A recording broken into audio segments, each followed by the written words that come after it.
আল্লাহ তাআলা বলেন, ইউসিকুমুল্লাহু ফি আওলাদিকুম লিয-যাকারি মিসলু হাযযিল উনসায়াইন।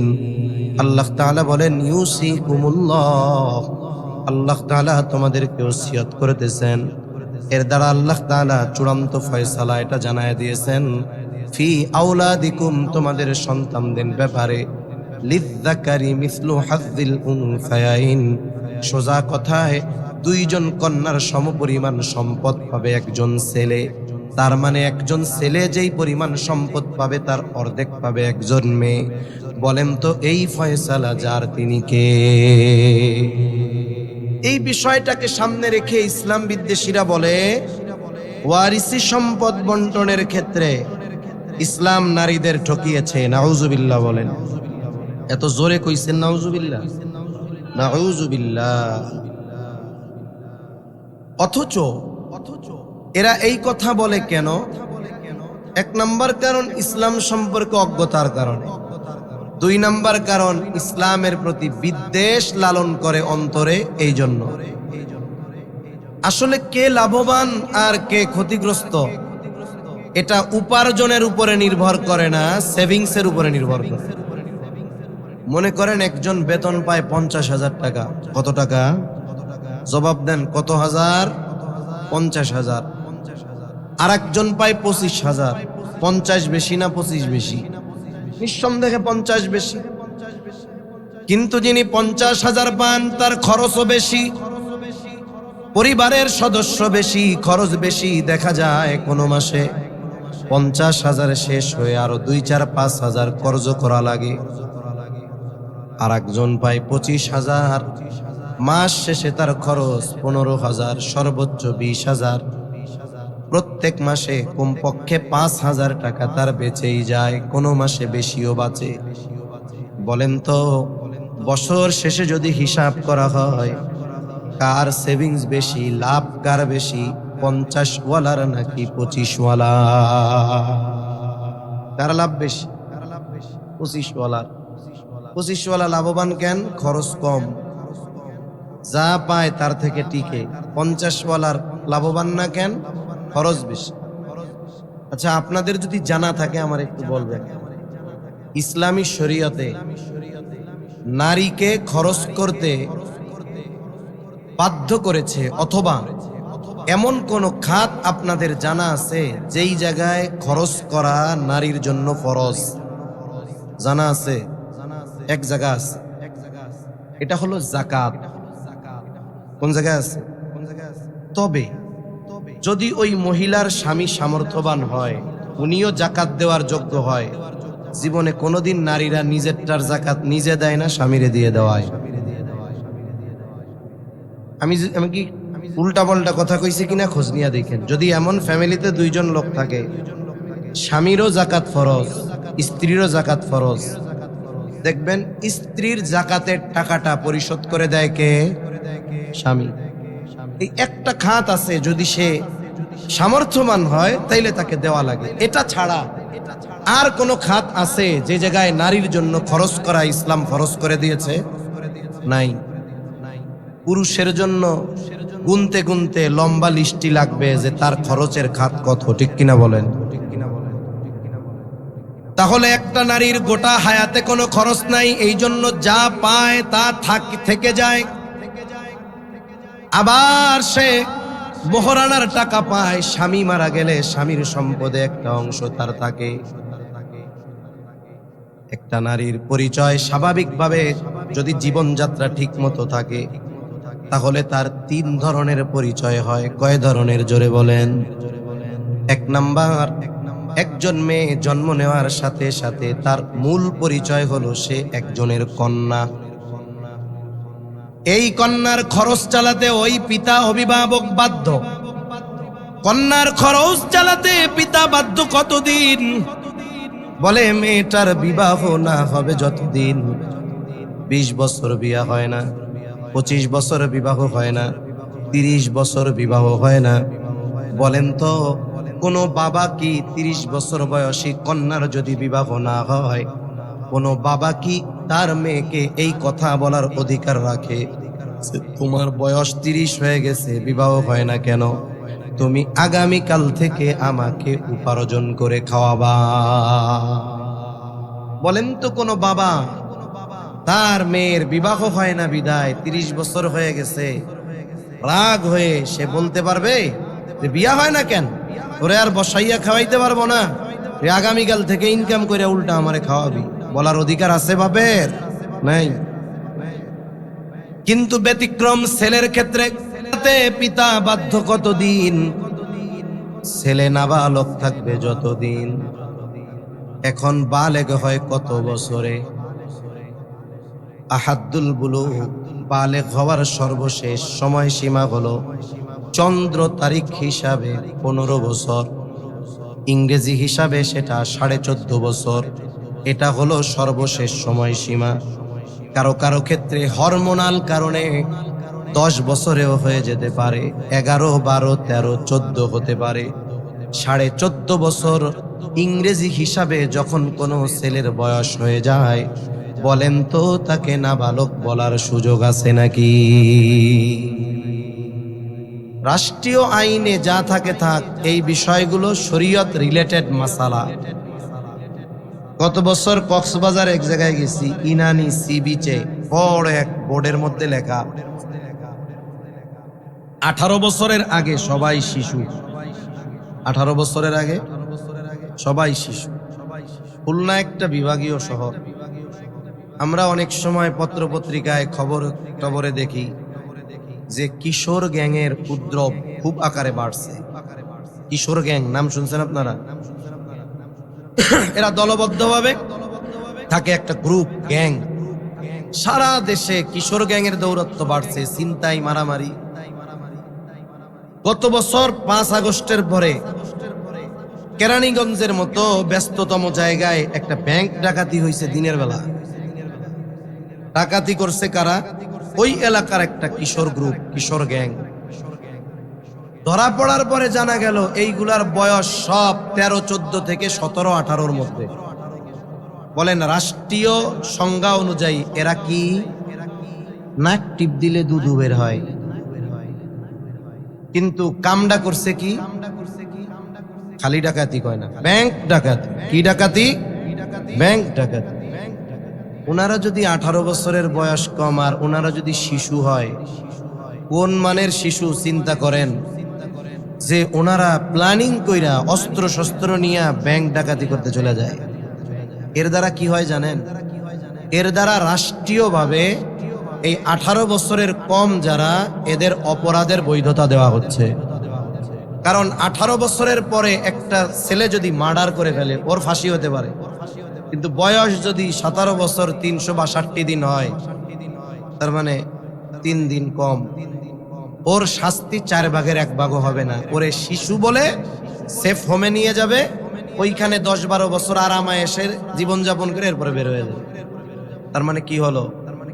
ইসলাম যেই সিদ্ধান্ত দিয়েছে এটার মধ্যেই পরিপূর্ণ কল্যাণ। তাহলে একটা ছেলে বালেগ হওয়ার সর্বশেষ সময়সীমা 14.5 বছর ইংরেজি হিসাবে। 14.5 বছর পার হয়ে ছেলের বয়স 15। এবার বাবা বলতেছে, ছেলে আমি আগামীকাল থেকে তোমার কোনো খরচ বহন করতে পারবো না, আমার চাকরি নাই, তোমার প্রাইভেটের টাকা দিতে পারবো না, তোমার স্কুলের বেতন দিতে পারবো না, বরং কালকে থেকে তুমি আমারে উপার্জন করে খাওয়াইবা। বলেন তো ছেলের ক্ষেত্রে এই কথা বলার অধিকার বাবার আছে না? না, এই জায়গায় তো ছেলে ঠকে গেছে। তার মানে 14.5 বছর পর্যন্ত বাবা ছেলের খরচ চালাতে বাধ্য। এরপরে যদি বাবা চলায়, এটা তার ইচ্ছা, সে বাধ্য না। কিন্তু মেয়ের ক্ষেত্রে বয়স 30 হয়ে গেছে, বাবা বলতে পারবে না বিয়া হয় না কেন, আমার ইনকাম করে খাওয়া, বলার অধিকার বাবার নাই।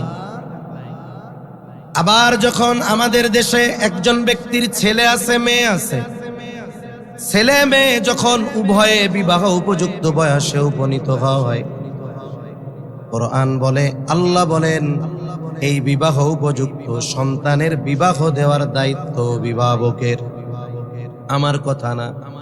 আল্লাহ তাআলা কোরআনুল কারীমের মধ্যে বলেন, وأنكحوا الأيام منكم والصالحين من عبادكم وإمائكم إن يكونوا فقراء يغنيهم الله। আয়াতের সার কথা, মূল কথা হলো, তোমাদের অধীনস্থ যারা বিবাহ উপযুক্ত আছে, ছেলে হোক মেয়ে হোক আর যা ভাই হোক, বিয়া দিয়ে দাও।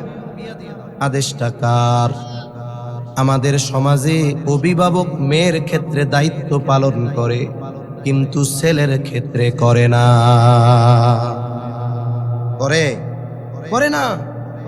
মেয়েরে বিবাহ দিয়া দিবে আর ছেলেরে বলবে তুই তো এখন আমার পায়ে খাড়াইয়া আসস, আগে তোর পায়ে খাড়া, এরপরে বিয়ে করিস। ঠিক কিনা বলেন? আবার কত অভিভাবক আছে খুব সতর্ক সচেতন, কি করে, একটা মেয়ে দুনিয়ায় আসছে, আল্লাহ বাসায় রাখলে বিয়া দিতে হবে। যেই দিন জন্ম নিছে সোনালী ব্যাংকে গিয়া ফিক্সড ডিপোজিট খুলছে একটা, প্রতি মাসে মেয়ের বিয়ার নিয়েতে 1000 করে জমাবে। এখন এটা হালাল না হারাম না কি সেটা তো মুফতি সাহেবরা বলবে, পরের হিসাব। আবার অনেক বাবা আছে চিন্তা করে মেয়েটারে বিবাহ দিতে হবে, মেয়ে জন্ম নিয়েছে, আমি যদি এখন 20টা মেহগুনি গাছ লাগাই, যে জায়গায় গাছ বাড়বে, রোদ লাগে বাতাস লাগে, ফাঁকা জায়গায় 20টা মেহগুনি গাছ লাগাইছে, কোন নিয়তে? বলে মেয়ের যখন বিবাহের সময় হবে 18-20 বছর হবে, 18-20 বছর যদি এই গাছ নির্বিধায় বাড়তে পারে, এক একটা গাছ 10 টাকা দিয়া কিনছি, কিন্তু এক একটা গাছের দাম হবে 1 লাখ। এইবার মেয়ের বিবাহ মনে করেন 18 বছর 20 বছর বয়স, সবাই চিন্তিত, এত খরচ কিভাবে সামাল দিবে? মেয়ের বাবা হেসে বলে চিন্তার কোনো কারণ নাই, ও মা, তোমার অজান্তে তোমার যেই মাসে জন্ম তোমার নামে একটা অ্যাকাউন্ট খুলছিলাম, আজকে 20 বছর, অনেক টাকা জমছে, সাথে সাথে ওই ফাঁকা জমির মধ্যে 20টা মেহগুনি গাছ লাগাইছিলাম, 5টা মরছে, 15টা আছে, এক একটার দাম 1-1 লাখ, এদিক দিয়া জমাইছি 5 লাখ। তুমি চিন্তা করো না, শুধু বিয়ার খরচ না, একেবারে তোমার যা দরকার ঘর সাজানোর সব আসবাব, ফার্নিচার, ফ্রিজ, টেলিভিশন, এসি টেসি সব দিয়া এরপরে তোমারে আমি পাঠামু। ছেলে বেচারা 20 বছর বয়স হয়ে গেছে, নিজে তো আর বিবাহের কথা বলতে পারে না। আইসা মুহতামিম সাহেবরে কইছে, ওনার মুসল্লি বাপ, নেককার বাবাও, খুব বুজুর্গ মানুষ, 20 বছর বয়স হয়ে গেছে ছেলের। ইমাম সাহেবরে আইসা কইছে, হুজুর, বিভাগীয় শহরে থাকি, যে যুগ জামানা, ইচ্ছা করলেও নজর হেফাজত করা কঠিন, তা বিবাহ শাদী যদি বাবা দিয়ে দিত তাইলে চোখের গোনা, অন্তরের গোনা, ইমান আমল হেফাজত করা যেত। বাবারও অভাব নাই, ওই মোড়ের মধ্যে মার্কেট আছে। এরপরেও ইমাম সাহেব যখন বাবার কাছে বলে ছেলেটার তো এই অবস্থা, বিয়া শাদী দিয়ে দেন। আরে হুজুর রাখেন, এখনো আমার হোটেলে খায়, আবার বিয়া করতে চায়, এমনি আমার গাড়ি বৈশা রয়েছে, আর একটা এসে চাপাইতে চায় না। হুজুর আগে বলেন নিজের পায়ে দাঁড়াইতে। এইবার ছেলেটা বাবারে বইলা টইলা মনে করেন একটা দোকান দিছেই, বাবার মার্কেটেই নিছে দোকান, যাব্বা এখন তো একটা পরিচয় আছে যে একটা দোকান আছে, ব্যবসায়ী ছেলে। এইবার হুজুর রে বলে, হুজুর কি সন্তান, চিন্তা করেন, 20টা বছর এত কষ্ট করে খাওয়াইলাম, দোকানটা নিয়ে 2 মাস হয় না, এখনই বিয়া দিতে কয়, আগে 5টা বছর আমাকে খাওয়া। কয় কি কয় না? জোরে বলেন, বলে কি বলে না? দুনিয়ার অভিভাবকদের উপরে তো ছেলে মেয়ে যেই বিবাহ উপযুক্ত হোক বিবাহ দেওয়ার দায়িত্ব ছিল। কেন? গাছ ওই সময় 30টা লাগাইতে পারেন নাই, বলার জন্য 20টা লাগাইতে পারেন নাই। আল্লাহ কি খালি মাইয়ারে বিয়ে দিতে কইছে? ছেলেরে বিবাহ দিতে বলছে না? ছেলের জন্য গাছ লাগাইতেন 20টা, যেই ছেলেরও আমার বিবাহ দেওয়া লাগবে, বিবাহ উপযুক্ত হয়ে গেছে ছেলে, এই 20 গাছ বেইসা টাকা 20 লাখ দিয়ে বলেন এই যে দিলাম তোমারে, ব্যবসা বাণিজ্য করো, উপার্জন করো, আর বিয়ে শাদী করে ঈমান আমল হেফাজত করো। এই রকম দুঃসাহসী বাপ এ দেশে লাখে একটা পাওয়া যাবে কিনা সন্দেহ আছে, ঠিক কিনা বলেন? বাপ ঠিকই মসজিদে তাহাজ্জুদ পড়তেছে, বাড়িতে আল্লাহ কবুল করুক, আমিন। জোরে কোন আমিন। হবে, আগামী জেনারেশন বুঝে। বাপ ঘরে তাহাজ্জুদ পড়তেছে, আল্লাহর কাছে রোনাজারি করতেছে, পোলারে বিয়া দেয় না, পোলা গুনাহ করতেছে। সেই গুনাহ করতেছে, তাহাজ্জুদ পড়তেছে ঠিক, কিন্তু তাহাজ্জুদ গুজারি বাবার আমলনামায় গুনাহ যোগ হচ্ছে কি হচ্ছে না? তাহলে আমি আমার যেই কথা বলার জন্য বললাম, একটা কন্যা যখন বাবার ঘরে বলে তার কোনো খরচ নাই, বরং বিবাহের সময় বাবা তার জন্য স্বর্ণ অলংকার, টাকা পয়সা, যত কিছু প্রয়োজন সবকিছু তার জন্য রাখে। এইবার মেয়েটার বিবাহ হবে, ছেলে যত যোগ্য হোক, যত টাকা পয়সাওয়ালা হোক, এক নাম্বার ওই মেয়েকে দেনমোহর দেওয়া লাগে কি লাগে না? দেনমোহরের হক ওই মেয়েটার বাবার না। এরপরে শুধু দেনমোহর দিলে হবে না, কবুল বলার আগে তার থেকে এই স্টেটমেন্ট নেওয়া হয় যে এই কন্যার যত রকমের মৌলিক চাহিদা আছে, খাদ্য, বস্ত্র, চিকিৎসা, বাসস্থান, তেল, সোনো, পাউডার, লিপস্টিক, কাপড়, শাড়ি, যা লাগে সব কিছুর খরচ বহন করার ব্যাপারে প্রতিশ্রুতি নেওয়া হয়। এরপরে তার বিবাহ বন্ধনে আবদ্ধ করা হয়।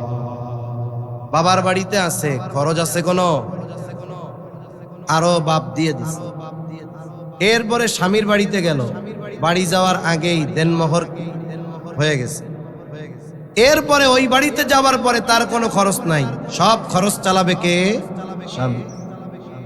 জীবন যদি স্বাভাবিক গতিতে চলে, স্বাভাবিক যেই গতি, এতে যদি চলে, আল্লাহ তাআলা এবার তাকে সন্তান দান করলেন, সন্তান দিয়েছে দুনিয়ায়, স্বামী দুনিয়া থেকে চলে গেল।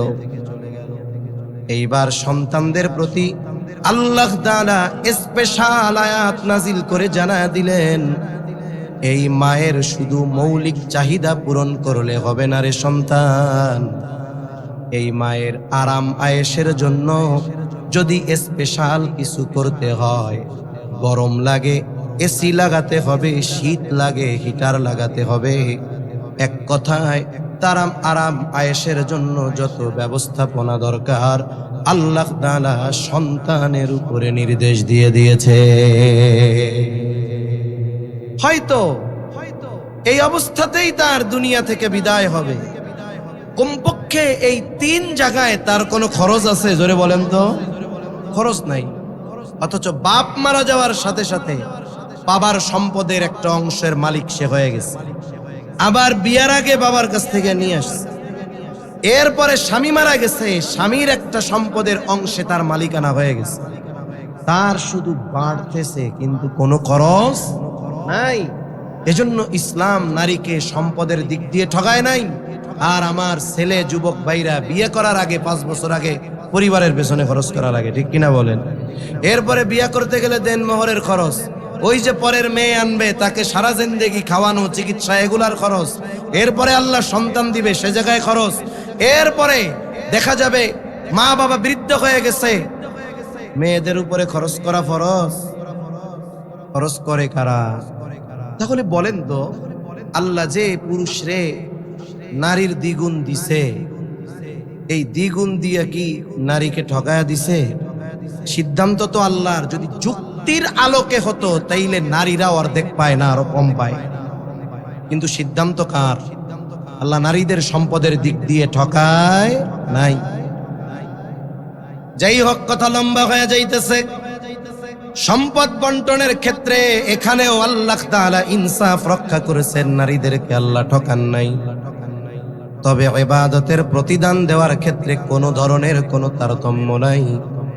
আল্লাহ তাআলা জানায় দেন, মান আমিলা সালিহাম মিন যাকারিন আও উনসা ওয়া হুয়া মুমিন, যেই নারী অথবা পুরুষ আমলে সালেহ করে, আমলে সালেহ, ওয়া হুয়া মুমিন, আর সে মুমিন, আল্লাহ তাআলা বলেন ওই ইমানদার নারী আর পুরুষের নেক আমলের বদৌলতে আল্লাহ তাআলা তাদেরকে 2 ধরনের পুরস্কার প্রদান করবে। শুরুতে মুসলিম শরীফের যে হাদিসটা শুনেছিলাম, যে ইমানদার যদি নেক আমল করে আল্লাহ তাআলা নেক আমলের প্রতিদান কিছু দুনিয়ায় দেন, আখেরাতে পরিপূর্ণ দিবেন। পুরস্কারও দুই ধরনের, কিছু দুনিয়ায় আর কিছু আখেরাতে। তবে শর্ত কি? নেক আমল তো আমলে সলেহ তখন হবে, এক নাম্বার শর্ত যখন তার ঈমান থাকবে। তাহলে আমল আল্লাহর কাছে কবুল হওয়ার জন্য, আমলের মাধ্যমে দুনিয়া আখেরাতে প্রতিদানের জন্য এক নাম্বার শর্ত শিরিক মুক্ত ঈমান। এক নম্বর শর্ত কি? জবান খুলে বলেন। শিরিক মুক্ত ঈমান। সাথে সাথে আর কয়েকটা বিষয় আছে, অল্প সময়ের মধ্যে কথা শেষ করবো ইনশাআল্লাহ। ঈমানের পরে যেই জিনিসটা ইবাদত কবুল হওয়ার জন্য দরকার, সেটার নাম হলো ইখলাস। তার মানে আমি আপনি যেই আমল করব, ছোট হোক কিবা বড় হোক, বলেন তো কার খুশির জন্য, কাকে দেখানোর জন্য? আমি যদি কোনো ইবাদত দুনিয়ার মানুষকে দেখানোর জন্য আর খুশির জন্য, খুশি করার জন্য করি, তাহলে ওই ইবাদত হবে জাল ইবাদত।